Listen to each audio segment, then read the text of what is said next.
Hi, my name is Josh Moore and I'm a realtor in Oklahoma. Welcome to my channel. This is my very first video on YouTube, so please like and subscribe, and I'll put out new content every week. This video is on buying points and how it affects your closing costs and the amount of cash you have to bring to the closing table when you go to buy a house. I was a lender for 10 years prior to becoming a realtor, and a lot of people think that the lowest rate is the best rate that you should get, and that's very misguided. So I want to give you a tool that you can use to help determine what is the best interest rate for you, as opposed to your loan officer just telling you what the rate is. So I'm going to use this illustration behind me, but the first thing that you want to do is take a look at your sales contract and count how many days until closing. And you need to lock for that amount of days at a minimum. So let's say that you're looking at locking for 45 days. All of these are points, and think of points as an additional cost to your mortgage. You're already paying closing costs to get your mortgage, so points are an additional fee. But unless you see this negative sign here, then that's the opposite. Then it means that that's a lender credit and it can go towards your closing costs to help offset them. 1 point equals 1%. So most of these are just fractions of a point, and this is for conceptual purposes. Your lender is going to maybe look something like this, but it could vary. So one approach that I like to use to see if it's worth it to buy points is to take a rate that is close to 0 points or no points, and that's your baseline to make some comparisons. So we're in this column here for 45 days, and these are our rates on the left-hand side. So the closest one to no points is 5.25%. It only has 1/8.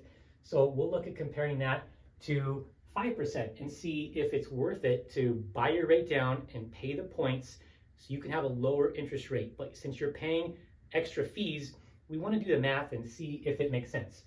So first we're going to calculate, and we're going to use a $300,000 mortgage, 30-year fixed. And we're going to calculate on our calculator. This is expressed as 0.00875 times 300,000, and that is $2,625.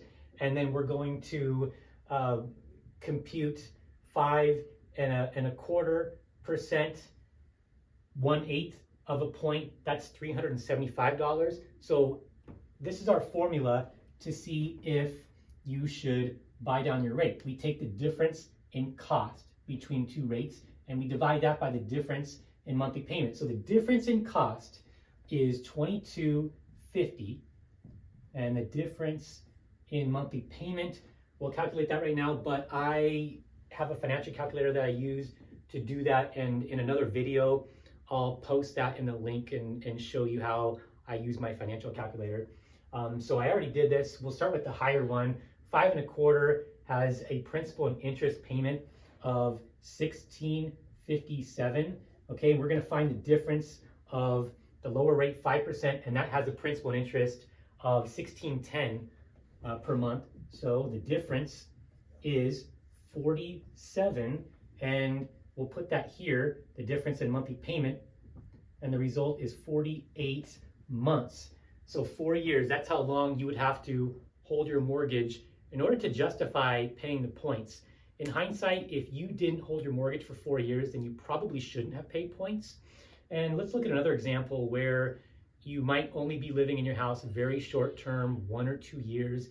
Then you definitely probably want to look at getting a lender credit to help offset your fees. Yeah, your payment will be higher because your interest rate is higher, but you might come out ahead after a couple of years. So you want to do the math.